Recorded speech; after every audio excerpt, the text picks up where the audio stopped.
ਨੰਗਲ ਵਿੱਚ ਪੈਂਦੇ power house ਮੰਦਿਰ ਦੇ ਕੋਲ ਪਿੰਡ ਵਾਸੀਆਂ ਤੇ ਹਿਮਾਚਲ ਪੰਜਾਬ ਦੇ ਬੀਬੀਐਮਬੀ ਪ੍ਰਸ਼ਾਸਨ ਦੇ ਵਿੱਚ ਜ਼ਮੀਨ ਦਾ ਵਿਵਾਦ ਸੁਲਝਣ ਦਾ ਨਾਮ ਨਹੀਂ ਲੈ ਰਿਹਾ। ਇੱਕ ਵਿਅਕਤੀ ਦੇ ਵੱਲੋਂ ਨੈਸ਼ਨਲ ਗ੍ਰੀਨ ਟ੍ਰਿਬਿਊਨਲ ਨੂੰ ਸ਼ਿਕਾਇਤ ਕੀਤੀ ਗਈ ਸੀ।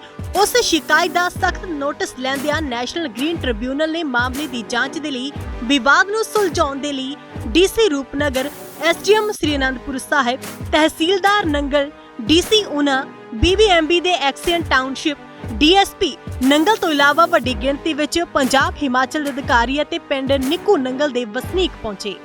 ਪ੍ਰਸ਼ਾਸਨ ਦੇ ਵੱਲੋਂ ਪਿੰਡ ਵਾਸੀਆਂ ਨੂੰ ਜ਼ਮੀਨ ਵਿਵਾਦ ਨੂੰ ਸੁਲਝਾਉਣ ਦੇ ਲਈ ਇੱਕ ਕਮੇਟੀ ਬਣਾਈ ਗਈ ਹੈ ਜੋ ਕਿ 2 ਮਹੀਨੇ ਦੇ ਅੰਦਰ ਆਪਣੀ ਜਾਂਚ ਪੂਰੀ ਕਰਕੇ ਰਿਪੋਰਟ ਦੇਵੇਗੀ। ਇਸ ਮੌਕੇ ਪਿੰਡ ਵਾਸੀਆਂ ਦਾ ਕਹਿਣਾ ਹੈ ਕਿ ਉਹਨਾਂ ਦਾ ਜ਼ਮੀਨ ਵਿਵਾਦ ਜਿਹੜਾ ਮਾਮਲਾ ਹੈ ਉਹ ਜਲਦ ਤੋਂ ਜਲਦ ਸੁਲਝਾ ਲਿਆ ਜਾਵੇ। ਇਸ ਮੌਕੇ ਪੱਤਰਕਾਰਾਂ ਦੇ ਨਾਲ ਗੱਲਬਾਤ ਕਰਦਿਆਂ ਡੀਸੀ ਰੂਪਨਗਰ ਪ੍ਰੀਤੀ ਯਾਦਵ ਨੇ ਦੱਸਿਆ ਕਿ ਕੁਝ ਸਮਾਂ ਪਹਿਲਾਂ ਹਿਮਾਚਲ ਜੰਗਲਾਤ ਵਿਭਾਗ ਅਤੇ ਪਿੰਡ ਨਿੱਕੂ ਨੰਗਲ ਦੇ ਵਾਸੀਆਂ ਦਰਮਿਆਨ ਵਿਵਾਦਿਤ ਜ਼ਮੀਨ ਦੇ ਵਿੱਚੋਂ ਵੱਡੀ ਗਿਣਤੀ ਵਿੱਚ ਸਫੈਦੇ ਦੇ ਰੁੱਖ ਕੱਟੇ ਗਏ ਸੀ, ਜਿਸ ਦੀ ਸ਼ਿਕਾਇਤ ਜੰਗਲਾਤ ਵਿਭਾਗ ਦੇ ਵੱਲੋਂ ਨੰਗਲ ਪੁਲਿਸ ਦੇ ਕੋਲ ਦਰਜ ਕਰਵਾਈ ਗਈ ਸੀ। ਇਹਦੇ ਬਾਰੇ ਆਨਰੇਬਲ ਐਨਜੀਟੀ ਦੇ ਆਰਡਰਸ ਆਏ ਸੀਗੇ ਜਿਨ੍ਹਾਂ ਦੇ ਅੰਡਰ ਅਸੀਂ ਜੁਆਇੰਟ ਇੱਥੇ ਵਿਜ਼ਿਟ ਕੀਤੀ ਹੈਗੀ। ਇੱਕ ਜੁਆਇੰਟ ਕਮੇਟੀ ਵੀ ਅਸੀਂ ਕਨਸਟੀਟਿਊਟ ਕਰ ਰਹੇ ਹਾਂ ਕਿਉਂਕਿ ਕਾਫੀ ਐਕਟਰਸ ਹੈਗੇ ਜਿਹੜੀ ਆਪਣੀ ਮਲਕੀਅਤ ਕਹਿ ਰਹੇ ਹਨ। ਤਾਂ ਜਦੋਂ ਤੱਕ ਰਿਪੋਰਟ ਨਹੀਂ ਆਉਂਦੀ, ਰਿਕਾਰਡ ਨਹੀਂ ਦੇਖ ਸਕਦੇ ਤਾਂ ਕੁਝ ਕਹਿਣਾ ਉਹਦੇ ਬਾਰੇ ਸੰਭਵ ਨਹੀਂ। रिकॉर्ड और कमेटी दसूगी, बाकी तो देखो ऑनरेबल कोर्ट केस चल रहा है तो सब जुडिस मैटर रहेगा तो ज्यादा असी भी कमेंट नहीं कर सकते। यही फैसला लिया गया जी कि दोवें पासे, क्योंकि जो भी इंटर डिस्ट्रिक्ट और जुरिसडिक्शनल मैटर्स होंगे हैं तो यही होंगे है कि कदे उधरले पासे या इधरले पासे कुछ होंगे है तो इस करके जॉइंट कमेटी बना रहे हैं। उधर दे अफसर भी होंगे, इधर दे भी होंगे। पुराना रिकॉर्ड चेक करके रिकॉर्ड मुताबिक ते मौके मुताबिक फिर रिपोर्ट दी जाएगी। हाँ जी, महीने का टाइम दिता है, बट बाकी तो रिकॉर्ड काफी पुराना है तो जिदा जिदा वो पड़ताल करेंगे उहदे अकॉर्डिंग देखा जाएगा। किसी ने परमिशन तो दी नहीं है मौके ते जी, कोई काट रहा नहीं है। बाकी यही है कि किथे भी ग्रीन कवर है तो उन्हें प्रोटेक्ट करना साडी जिम्मेदारी। ਉਧਰ ਦੂਜੇ ਪਾਸੇ ਡੀਸੀ ਊਨਾ ਰਾਘਵ ਸ਼ਰਮਾ ਨੇ ਦੱਸਿਆ ਕਿ ਫਿਲਹਾਲ ਰੁੱਖਾਂ ਦੀ ਕਟਾਈ ਦੀ ਰਿਪੋर्ट ਆਉਣ ਵਾਲੇ 2 ਮਹੀਨਿਆਂ ਦੇ ਵਿੱਚ ਨੈਸ਼ਨਲ ग्रीन ट्रिब्यूनल ਅੱਗੇ पेश की जानी है। बेसिकली यहाँ क्या है ना, जो पुराने ज़माने में लैंड एक्वायर की थी, जो लैंड एक्वायर की उसके इंतकाल रेवेन्यू डिपार्टमेंट द्वारा प्रॉपरली नहीं चढ़ाई गई, क्योंकि जब इनिशियली जब लैंड एक्वायर की थी उस समय पर सिर्फ पंजाब गवर्नमेंट एग्जिस्ट करती थी, ना इसमें हिमाचल था। क्योंकि उस ज़माने में जो अपना रिकॉर्ड था, Nangal was the part of Una तहसील। ऊना तहसील से तहसील ट्रांसफ़र होकर गई आनंदपुर तहसील, आनंदपुर से ट्रांसफ़र होकर आई नंगल तहसील। इस बीच विचाले कहीं ना कहीं कोई रिकॉर्ड इधर उधर हो गया या रिकॉर्ड पूरा ट्रांसफ़र नहीं हो पाया। दूसरा ये है कि जो लैंड्स हैं बेसिकली इसमें कहीं ना कहीं इनके रिकॉर्ड में आप देखो मजबूका नहर विभाग पंजाब सरकार या मजबूका केंद्र सरकार वो सब बीबीएमबी है। वो एक नीरजा माथुर की रिपोर्ट हमारी एक केंद्र से एक पैनल आया था, उस पैनल ने डिक्लेयर कर दिया था कि भाई जिस समय, क्योंकि उस समय वजूद ही पंजाब इरीगेशन डिपार्टमेंट का था, उसमें हमारा तो कोई वजूद ही नहीं था क्योंकि बीसीबी और बीएमबी बाद में आके बीबीएमबी बने थे। तो ये रिकॉर्ड जो है उस टाइम एक्वायर जो लैंड की थी ये पंजाब इरीगेशन डिपार्टमेंट की, तो उन्हीं के नाम होगी जिन्होंने एक्वायर की हैं। पर लेकिन वो आज हमारा एक पार्ट है, वो भी हमारा एक ऑनर है। मतलब 4 स्टेट जो ऑनर है उनमें से एक पंजाब इरीगेशन डिपार्टमेंट का ऑनर है, उन्हीं के हिसाब से है। हमने यहाँ पर पीछे नोटिस भी दिए हैं और 3 ज़मीनों पे हमने केस भी डाल दिए हैं, जिनका जो है मेरे ख्याल 12 फरवरी के आसपास उसकी डेट लगी हुई है। और जो पीछे भी हमने फॉरेस्ट को एसएचओ को इंटीमेट किया है, 70 पेड़ पहले कटे थे, वो हमारी ज़मीन से कटे थे।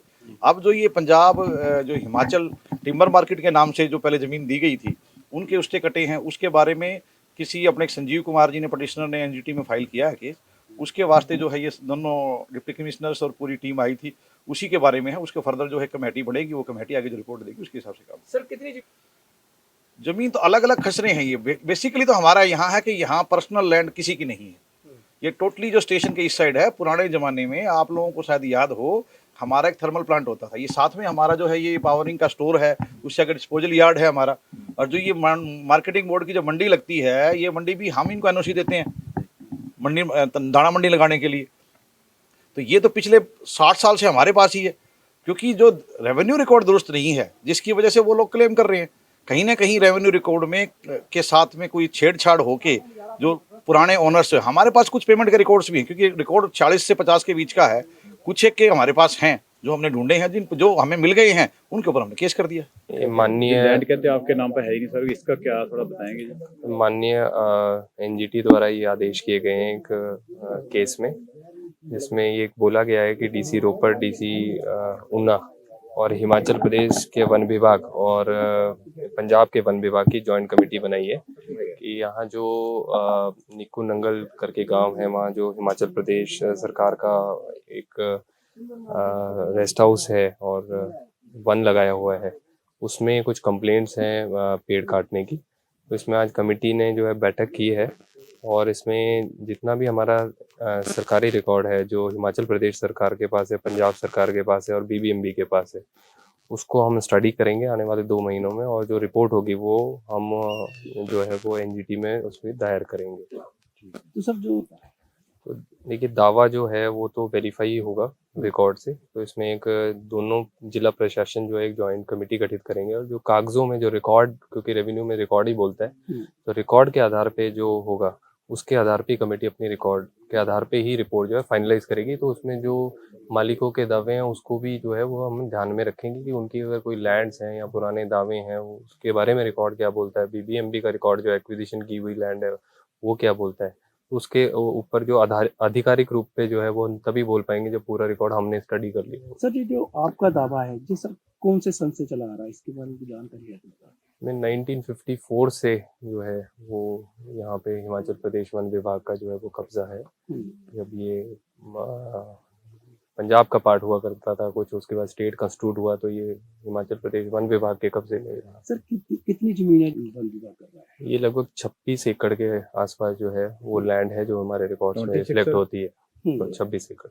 तो सर सभी पे पेड़ लगे हुए हैं? अब इसमें जो आज की वर्तमान की स्थिति है उसमें जहाँ हम खड़े हुए हैं वहाँ तो कुछ कंस्ट्रक्शन भी है, जो पुराना टिम्बर मार्केट यहाँ पे बताया गया है कि, और बाकी स्थानों पे जो है वो पेड़ लगे हुए हैं, और जो अभी कंप्लेंट है वो उन पेड़ के रिमूवल के रिस्पेक्ट में है, जिस जगह पे अवैध रूप से तथाकथित रूप से अवैध रूप से कटान करके उसको खाली किया। ਮੈਨੂੰ ਸਲੀਏ ਦਿੱਤੀ ਵੀ ਤੁਸੀਂ ਐਸਡੀਐਮ ਸਾਹਿਬ ਨੂੰ ਅਸੀਂ ਕਹਿਤਾ, ਡੀ ਸਾਹਿਬ ਕਹਿੰਦੇ ਵੀ ਉਹ ਤੁਹਾਡਾ ਸਾਰਾ ਮਸਲਾ ਹੱਲ ਕਰ ਦਊਗਾ, ਤੇ ਅਸੀਂ ਅੱਜ ਦੇਖ ਲੈਂਦੇ ਹਾਂ ਵੈਸੇ ਮਸਲਾ ਸਾਡਾ 15 ਸਾਲ ਤੇ ਹੋਇਆ ਨਹੀਂ ਪੂਰਾ, ਹੋ ਸਕਦਾ ਹੁਣ ਕਰ ਦੇਣ, ਅਗਰ ਨਾ ਕੀਤਾ ਤਾਂ ਫਿਰ ਅਸੀਂ ਆਪਣੀ ਜਦੋਜਹਿਦ ਚਾਲੂ ਰੱਖਾਂਗੇ। ਕਿਆ ਸੀਗਾ ਤੁਹਾਡਾ ਸਾਡੇ ਮਸਲੇ ਸਾਰੇ ਜਿੰਨੇ ਵੀ ਆ ਗੰਭੀਰ ਮਸਲੇ ਆ, ਕਿਉਂਕਿ ਸਾਡੀਆਂ ਜਿਹੜੀਆਂ ਫਰਦਾਂ ਹੈ ਨਾ ਉਹ ਸਾਨੂੰ ਬਿਲਕੁਲ ਹੀ ਨਹੀਂ ਖਰਾਬ ਕਰ ਦਿੱਤੀਆਂ। ਪਹਿਲਾਂ ਰਿਕਾਰਡ ਚੱਕ ਲਿਆ, ਉਸ ਤੋਂ ਬਾਅਦ ਹੀ ਨਹੀਂ ਉਹ ਫਰਦਾਂ ਖਰਾਬ ਕਰਕੇ ਕਬਜ਼ੇ ਕਰਵਾਤੇ ਲੋਕਾਂ ਦੇ। ਸ਼ਹਿਰ ਸਾਰਾ ਕਬਜ਼ਿਆਂ 'ਚ ਬੈਠਾ ਹੈ। ਠੀਕ ਹੈ। ਕੋਈ ਰੇਲਵੇ ਨੇ ਸਾਨੂੰ ਪੈਸਾ ਨਹੀਂ ਦਿੱਤਾ, ਕਿਸੇ ਬੀਬੀਐਮਬੀ ਨੇ ਸਾਨੂੰ ਪੈਸਾ ਨਹੀਂ ਦਿੱਤਾ। ਕਾਲਜ ਬਣਾਇਆ ਵਾ ਉਹਦੇ ਵਿੱਚ ਸਾਡੇ ਜ਼ਮੀਨ ਹੈ, ਕਿਸੇ ਦੀ 10 ਕਿੱਲੇ ਹੈ, ਕਿਸੇ ਦੀ 2 ਕਿੱਲੇ ਹੈ, ਕਿਸੇ ਦੀ ਇਕੱਲਾ ਹੈ, ਕਿਸੇ ਦਾ ਕੁਛ ਹੈ, ਤੇ ਉਹ ਸਾਨੂੰ ਐਵੇਂ ਲਾਰੇ ਲਾਈ ਜਾਂਦੇ, ਅੱਜ ਕਰਾਂਗੇ ਕੱਲ ਕਰਾਂਗੇ, ਇਹ ਕਰਾਂਗੇ ਵਾਹ ਕਰਾਂਗੇ। ਹੁਣ ਆ ਦੇਖੋ 275 ਨੰਬਰ ਡੀਸੀ ਸਾਹਿਬ ਨੇ ਐਫੀਡੇਵਿਟ ਦਿੱਤਾ ਸੋਨਾਲੀ ਗਿਰੀ ਨੇ ਵੀ ਦਲਜੀਤ ਸਿੰਘ ਦਾ ਅਸੀਂ ਮਿਣ ਕੇ ਦੇ ਦਿੱਤਾ। ਇੱਕ ਕਨਾਲ ਨੰਬਰ ਹੈ 2 ਕਨਾਲ 14 ਮਰਲੇ, ਇੱਕ ਕਨਾਲ 14 ਮਰਲੇ ਮੈਨੂੰ ਮਿਣ ਕੇ ਦੇ ਦਿੱਤਾ ਇਹਨਾਂ ਨੇ, ਤੇ ਇੱਕ ਕਨਾਲ ਕਹਿੰਦੇ ਵੀ ਤੁਹਾਡਾ ਅਕਵਾਇਰ ਹੋ ਗਿਆ। ਮੈਂ ਕਿਹਾ ਚਲੋ ਕੋਈ ਗੱਲ ਨਹੀਂ, ਅਕਵਾਇਰ ਤੁਸੀਂ ਕਰ ਸਕਦੇ ਆ। ਤੇ ਅਸੀਂ ਜਦੋਂ ਐਸਡੀਐਮ ਕੋਲ ਗਏ ਤਾਂ ਉੱਥੇ ਦੁਕਾਨਾਂ ਬਣੀਆਂ ਵਾ, ਜਿਹੜਾ ਇੱਕ ਕਨਾਲ ਦੱਸਦੇ ਨਾ ਉੱਥੇ ਦੁਕਾਨਾਂ ਬਣੀਆਂ ਵਾ। ਅਸੀਂ ਫਿਰ ਐਸਡੀਐਮ ਦੇ ਗਏ, ਤਹਿਸੀਲਦਾਰ ਸਾਹਿਬ ਨੇ ਸਾਨੂੰ ਚਿੱਠੀ ਦਿੱਤੀ, ਅਸੀਂ ਐਸਡੀਐਮ ਦੇ ਚਲੇ ਗਏ।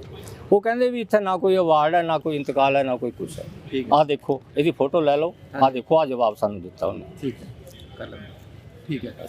ਤੇ ਤੁਸੀਂ ਕੀ ਹੁਣ ਪਿੰਡ ਵਾਸੀਆਂ ਨੂੰ ਤੁਹਾਡੀ ਕਿਆ ਮੰਗ ਹੈ ਵੀ ਜਿਹੜਾ ਤੁਹਾਡਾ ਹੱਲ ਕੀਤਾ ਜਾਵੇ? ਸਾਡੀ ਪਿੰਡ ਵਾਸੀਆਂ ਦੀ ਇਹੀ ਮੰਗ ਹੈ ਵੀ ਸਾਨੂੰ ਇਹਦੇ ਵਿੱਚੋਂ ਸਾਨੂੰ ਕੱਢਿਆ ਜਾਵੇ, ਦਲਦਲ ਦੇ ਵਿੱਚ ਸਾਨੂੰ ਫਸਾਤਾ। ਸਾਡੇ ਕੋਲ ਤਾਂ ਮਰਲੇ ਨੂੰ ਵੀ ਸਾਡੇ ਬੰਦੇ ਵਿੱਚ ਤਰਸ ਰਹੇ ਆ, ਤੇ ਜ਼ਮੀਨਾਂ ਦੇ ਮਾਲਕ ਹੈ।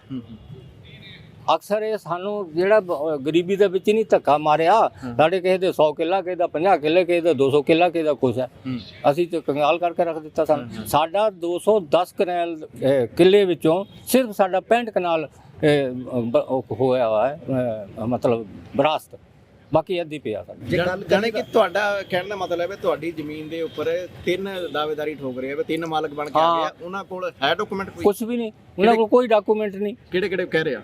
ਜੰਗਲਾਤ ਵਾਲੇ ਪਹਿਲਾਂ ਪੰਜਾਬ ਸਰਕਾਰ ਆਈ, ਉਹ ਫਿਰ ਮੈਂ ਜਦ ਤੰਗ ਲੱਗੇ ਕੰਨ, ਫਿਰ ਮੈਂ ਕੋਰਟ ਕੇਸ ਕਰਤਾ ਉਹਨਾਂ ਪਰ। ਹੁਣ ਉਹ ਸੰਮਣ ਨਹੀਂ ਲੈ ਰਹੇ। ਉਹ ਐਸਡੀਐਮ ਉਹ ਆਪਣਾ ਜੱਜ ਸਾਹਿਬ ਕਹਿੰਦੇ ਵੀ ਅਸੀਂ ਉਹ ਐਕਸਪਾਰਟੀ ਕਰ ਦੇਣੇ, ਤੇ ਚਲੋ ਉਹ ਹੋ ਗਿਆ। ਹੁਣ ਉਹ ਬੰਦ ਹੋ ਗਏ। ਹੁਣ ਹਿਮਾਚਲ ਵਾਲੇ ਆ ਗਏ, ਸਾਡੀ ਟਿੰਬਰ ਮਾਰਕੀਟ ਹੈ ਜੀ, ਉਹਨਾਂ ਦਾ ਕੁਝ ਨਹੀਂ ਹੈ, ਇੱਕ ਮਰਲਾ ਵੀ ਨਹੀਂ ਹੈ। ਆ ਡੀਸੀ ਸਾਹਿਬ ਉਹਨਾਂ ਦਾ ਡੀਸੀ ਸਾਹਿਬ ਨੇ ਮੈਨੂੰ ਇੱਕ ਨੋਟਿਸ ਦਾ ਜਵਾਬ ਦਿੱਤਾ ਤਾਂ ਵੀ ਸਾਨੂੰ 2 ਮਹੀਨੇ ਦਾ ਟਾਈਮ ਦੇ ਦਿਓ। ਹੁਣ ਸਾਲ ਹੋ ਗਿਆ, ਹੁਣ ਉਹਨਾਂ ਦਾ ਕੋਈ ਜਵਾਬ ਨਹੀਂ, ਹੁਣ ਫੇਰ ਟਾਈਮ ਮੰਗ ਰਹੇ। ਮਤਲਬ ਕਹਿਣ ਦਾ ਇਹ ਹੈ ਕਿ ਸਾਡੇ ਜਿਹੜੇ ਡੀਸੀ ਸਾਹਿਬ ਹੈ ਉਹ ਕੀ ਕਰ ਰਹੇ ਆ। ਠੀਕ ਹੈ। ਉਹਨਾਂ ਨੂੰ ਕੁਝ ਐਕਸ਼ਨ ਕਰਨਾ ਚਾਹੀਦਾ ਵੀ ਜਦ ਕੋਈ ਇਨਸਾਫ ਦੇਣਾ ਕਿਸੇ ਪਬਲਿਕ ਨੂੰ, ਇੱਦਾਂ ਥੋੜ੍ਹਾ ਇਨਸਾਫ ਹੋ ਜਾਣਾ ਵੀ ਖਾਣਾ ਪੂਰਤੀ ਕਰੀ ਤੇ ਚਲ ਗਏ। ਤੁਹਾਡਾ ਅਗਲਾ ਸਟੈਪ ਕੀ ਹੋਊਗਾ? ਹੈ ਅਗਲਾ ਪ੍ਰੋਗਰਾਮ ਅਗਲਾ ਸਟੈਪ ਸਾਡਾ ਇਹ ਹੋਗਾ ਵੀ ਅਸੀਂ ਕੰਪਲੇਂਟ, ਅਸੀਂ ਤਾਂ ਸਾਡੀ ਕੰਟੈਕਟ ਚੱਲਦੀ ਹੈ, ਹੁਣ ਅਸੀਂ ਉੱਥੇ ਅਰਜ਼ੀ ਲਾਵਾਂਗੇ ਵੀ ਸਾਨੂੰ ਜਾਂ ਤਾਂ CBI ਇਨਕੁਆਇਰੀ ਕਰਾਓ ਜਾਂ ਸਾਡੀ ਵਿਜੀਲੈਂਸ ਇਨਕੁਆਇਰੀ ਕਰਾਓ। ਉਹ ਅਸੀਂ ਉਹਨਾਂ ਨੂੰ ਕਹੀਏ ਨਾ ਵੀ ਸਾਨੂੰ ਦੇ ਦਿਓ ਇੰਤਕਾਲ ਨੰਬਰ 1980 ਮੰਗਿਆ ਮੈਂ ਤੇ 1373 ਮੰਗਿਆ, ਉਹ ਕਹਿੰਦੇ ਵੀ ਕੋਰਟ ਦੇ ਥਰੂ ਲਓ। ਹੁਣ 8 ਤਰੀਕ ਪਈ ਵੀ ਹੈ, ਕੋਰਟ ਦੇ ਥਰੂ ਉਹਨਾਂ ਨੇ ਲੈ ਕੇ ਆਣਾ। ਕਿਹੜੇ ਬੰਦੇ ਕੋਲੋਂ ਡਰਦੇ ਆ ਇਹਦਾ ਰਿਕਾਰਡ ਦੇਣ ਵਾਸਤੇ? ਠੀਕ ਹੈ, ਕਿਉਂ ਐਸਾ ਕਰਦੇ ਇਹ? ਹਾਂਜੀ ਅਸੀਂ ਇਕੱਠੇ ਆ ਸਾਰੇ, ਕਿੰਨੇ ਕੇ ਬੰਦਿਆਂ ਦੀ ਜਿਹੜੀ ਦਾਅਵੇਦਾਰੀ ਹੈਗੀ ਜਗਨ ਨੂੰ ਲੈ ਕੇ? ਘੱਟੋ ਘੱਟ ਸਾਡੇ 100-150 ਪਰਿਵਾਰ ਹੈ, 100-150 ਪਰਿਵਾਰ ਹੈ, ਠੀਕ ਹੈ, ਮਤਲਬ ਇੰਨੀ ਸਾਡੀ ਸਾਰੀ ਦਾਅਵੇਦਾਰੀ ਹੈ। ਅੱਛਾ, ਇੱਥੇ ਇੱਕ ਹੋਰ ਦੱਸਣਯੋਗ ਗੱਲ ਇਹ ਹੈ, 173 ਨੰਬਰ ਜਿਹੜਾ, ਫਿਰ ਇੱਕ ਵਾਰ ਮੈਂ ਤੁਹਾਨੂੰ ਦੱਸਣਾ ਚਾਹੁੰਦਾ, 173 ਨੰਬਰ 'ਚ ਜਿਹੜਾ ਸਰਵਿਸ ਸਟੇਸ਼ਨ ਬਣਿਆ ਵਾ ਉਹ ਪਰਮਿਸ਼ਨ ਗਵਰਨਮੈਂਟ ਜਾਂ ਨਹਿਰ ਮੈਂ ਕਹਿੰਦਾ ਸਾਡਾ ਹੈ। ਤੇ ਉਹ ਉਹਨਾਂ ਨੂੰ ਮੈਂ ਪੁੱਛਣਾ ਚਾਹੁੰਦਾ ਉਹ ਕਿਹਦੀ ਪਰਮਿਸ਼ਨ ਨਾਲ ਬਣਿਆ? ਉਹਨਾਂ ਦੀ ਉਹਦੀ ਐਕਚੁਅਲ ਹੈ ਜਗ੍ਹਾ ਨਵੀਂ ਨਹਿਰ ਦੇ ਨਾਲ ਹੈ, ਗੁਰਦੁਆਰੇ ਦੇ ਨਾਲ ਉਰਲੇ ਪਾਸੇ ਪੈਂਦੀ ਹੈ।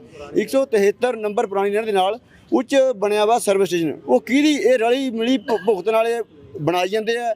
ਔਰ ਮੈਂ ਤੁਹਾਨੂੰ ਇੱਕ ਹੋਰ ਦੱਸਣਾ ਚਾਹੁੰਦਾ, ਇਹ BBMP ਪਾਵਰ ਵਿੰਗ ਦੇ ਸਾਹਮਣੇ ਇੱਕ ਬਹੁਤ ਪੁਰਾਣਾ ਕੋਠੀ ਪਈ ਹੈ। ਉਹਨਾਂ ਕੋਲ ਨਾ ਕੋਈ ਕਾਗਜ਼, ਕੁਛ ਵੀ ਨਹੀਂ, ਨੋਥਿੰਗ। ਉਹ ਐਵੇਂ ਬੈਠੇ ਹੈ। BBMP ਉਹਨਾਂ ਨੂੰ ਕਦੀ ਪੁੱਛਦੀ ਨਹੀਂ ਜਾ ਕੇ ਵੀ ਤੁਸੀਂ ਕਿਵੇਂ ਬੈਠੇ ਹੈ। ਸਾਨੂੰ ਮਾਲਕਾਂ ਨੂੰ ਤੰਗ ਕਰਦੇ ਆ ਕੇ। ਉਹ ਕਦੀ ਪਤਾ ਕਰ ਲਿਓ ਜਾ ਕੇ, ਕੋਠੀ ਬਣੀ ਹੁਣ ਵੀ ਉਹਨੇ ਲਿਖਿਆ ਵਾ 1944। ਉਹਨੇ ਆਪਣੀ 1944 ਸਾਲ ਦਾ ਆਖਾ ਆਜ਼ਾਦੀ ਦੇ ਪਹਿਲਾਂ ਦੇ ਹੈ। ਉਹ ਪਰ ਮਹਾਰਾਜ ਜੇ ਤੁਸੀਂ 1944 ਦੇ ਪਹਿਲਾਂ ਦੇ ਹੈ ਤਾਂ ਤੁਹਾਡੇ ਕੋਲ ਕੋਈ ਰਜਿਸਟਰੀ ਤਾਂ ਹੋਣੀ ਹੈ। ਉਹ ਕਹਿੰਦੇ ਸਾਡੀ ਰਜਿਸਟਰੀ ਗੁੰਮ ਹੋ ਗਈ। ਉਹ ਤੁਹਾਡੇ ਨੰਗਲ ਥੋੜੀ ਗੁੰਮ ਹੋ ਜਾਣੀ, ਰੋਪੜ ਕਢਾ ਲਓ, ਕਿਤੇ ਕਢਾ ਲਓ ਜਾ ਕੇ। ਜੇ ਸਾਡੇ ਘਰ ਨਿਕਲਦੇ ਉਹਦੇ ਕਿਉਂ ਨਿਕਲਦੇ? ਮੈਂ ਕਿਹਾ ਆਪਣੀ ਮਰਜ਼ੀ ਨਾਲ ਤਾਂ ਕਬਜ਼ੇ ਕਰਾ ਰਿਹਾ। ਅਗਰ ਅਸੀਂ ਮਾਲਕ ਜਾਂਦੇ ਆ ਤਾਂ ਸਾਨੂੰ ਰੋਕਣਾ ਇਹਦੇ ਵੀ ਨਹੀਂ, ਇਹ ਜਗ੍ਹਾ ਹੁੰਦੀ ਹੈ। ਮੈਂ ਤੁਹਾਨੂੰ ਹੁਣ ਸਿੱਧ ਕਰਦਾ, 542 ਨੰਬਰ 'ਚ ਉਹ ਬੈਠੇ ਆ। 173 ਨੰਬਰ ਜਿਹੜਾ ਸਰਵਿਸ ਸਟੇਸ਼ਨ ਬਣਿਆ ਹੈ, ਮੈਂ ਇਹ ਪੁੱਛਣਾ ਚਾਹੁੰਦਾ ਪੂਰੇ ਪ੍ਰਸ਼ਾਸਨ, ਇਹ ਕਿਹਦੀ ਮਰਜ਼ੀ ਨਾਲ ਬਣਿਆ? ਇਹ ਕਿਵੇਂ ਬਣ ਗਿਆ? ਨਜਾਇਜ਼। ਬਸ ਮੈਂ ਅੱਗੇ ਇਹੀ ਮੰਗ ਰਿਹਾ ਤਾ, ਸਾਨੂੰ ਜਿਹੜੇ ਐਡੀਸ਼ਨਲ ਐਕਸੀ ਨੇ ਰਜੇਸ਼ ਵਿਸ਼ੇਸ਼ ਸਾਹਿਬ ਆਏ ਤੇ ਉਹਨਾਂ ਦੇ ਸਾਥੇ ਸ਼ੁੱਕਰਵਾਰ ਦਾ ਟਾਈਮ ਲਿਆ ਤਾ। ਮੈਂ ਤੁਹਾਡੇ ਮੀਡੀਆ ਦੁਆਰਾ ਉਹਨਾਂ ਨੂੰ ਪੁੱਛਣਾ ਚਾਹੁੰਦਾ ਕਿ ਸਾਡੇ ਨੂੰ ਮੁੜ ਕੇ ਮਿਲਣਾ ਆਏ। ਅਸੀਂ ਉਹਦੇ ਗਏ ਜਿੱਥੇ ਸਾਨੂੰ ਬੁਲਾਇਆ ਤਾਂ ਸਾਨੂੰ ਉੱਥੇ ਗਏ, ਉੱਥੇ ਉਹ ਆਏ ਹੀ ਨਹੀਂ, ਪਹੁੰਚੇ ਹੀ ਨਹੀਂ ਕੋਈ ਸਾਡੀ ਆਪਣੀ ਵਾਰਤਾਲਾਪ ਕਰਨ ਵਾਸਤੇ। ਠੀਕ ਹੈ, ਬਸ ਉਹ ਕਰੀ ਜਾਂਦੇ ਜੀ ਠੀਕ ਹੈ, ਸਾਡੀ ਰਿਕਾਰਡ ਲੱਭੇ, ਤੁਹਾਨੂੰ ਪੈਸੇ ਮਿਲ ਗਏ। ਜੇ ਸਾਡੇ ਬਜ਼ੁਰਗਾਂ ਨੂੰ ਪੈਸੇ ਮਿਲ ਗਏ ਵੇ ਤਾਂ ਸਾਨੂੰ ਕੋਈ ਰਿਕਾਰਡ ਦੱਸ ਦਿਓ ਕਿਹੜੇ ਨੰਬਰ ਦੇ ਮਿਲੇ ਵੇ। ਉੱਥੇ ਕਿਹੜਾ ਇੱਕ ਨੰਬਰ ਹੈ, ਹਜ਼ਾਰਾਂ ਹੀ ਨੰਬਰ ਹੈ। ਤੁਹਾਨੂੰ ਅੱਜ ਤੱਕ ਕਿਸੇ ਵੀ ਪ੍ਰਸ਼ਾਸਨ ਨੇ ਕੋਈ ਰਿਕਾਰਡ ਨਹੀਂ ਦਿਖਾਇਆ? ਕੁਛ ਵੀ ਨਹੀਂ ਦੇ ਰਹੇ। ਹੁਣ ਬਸ ਹਾਈ ਕੋਰਟ ਦਾ ਸਾਡਾ ਚੱਲਿਆ ਮੈਟਰ, ਹੁਣ ਉੱਥੇ ਨਹੀਂ ਜਵਾਬ ਦੇਣਾ, ਉੱਥੇ ਆਪਣੀ ਮੰਗ ਰੱਖਣੀ ਹੈ। ਕੋਈ ਕਹਿੰਦਾ ਸਾਡੇ ਇੰਤਕਾਲ ਨਹੀਂ ਹੋਏ ਨਹੀਂ, ਚਲੋ ਮੰਨ ਲਓ ਇੰਤਕਾਲ ਨਹੀਂ ਹੋਏ ਤਾਂ ਸਾਡੀ ਗਲਤੀ ਹੈ। 12 ਸਾਲ ਬਾਅਦ ਤਾਂ ਉਹ ਜ਼ਮੀਨ ਫਿਰ ਮਾਲਕ ਦੀ ਹੋ ਜਾਂਦੀ, ਇਹਨਾਂ ਨੂੰ ਕਿੱਦਾਂ ਮਿਲਦੀ ਦੀ ਅਸੀਂ? ਆਪਾਂ ਉਹ ਜ਼ਮੀਨ ਨਹੀਂ ਹੁਣ ਛੱਡਣੀ। ਨੰਗਲ ਤੋਂ ਬੁੱਧ ਸਿੰਘ ਰਾਣਾ ਦੀ ਰਿਪੋਰਟ, ਗਲੋਬਲ ਪੰਜਾਬ TV। ਹੁਣ ਤੁਸੀਂ ਦੇਖ ਸਕਦੇ ਹੋ ਗਲੋਬਲ ਪੰਜਾਬ TV ਨੂੰ ਡਾਊਨਲੋਡ ਕਰੋ ਸਾਡੀ ਐਪ ਐਂਡਰੋਇਡ ਜਾਂ iOS ਤੇ ਫ੍ਰੀ ਵਿੱਚ, roku ਅਤੇ Amazon Fire TV ਤੇ ਜਾਂ Apple TV ਤੇ। ਨਾਲ ਹੀ ਦੇਖ ਸਕਦੇ ਹੋ ਲਾਈਵ ਸਟ੍ਰੀਮਿੰਗ www.globalpunjabtv.com ਤੇ।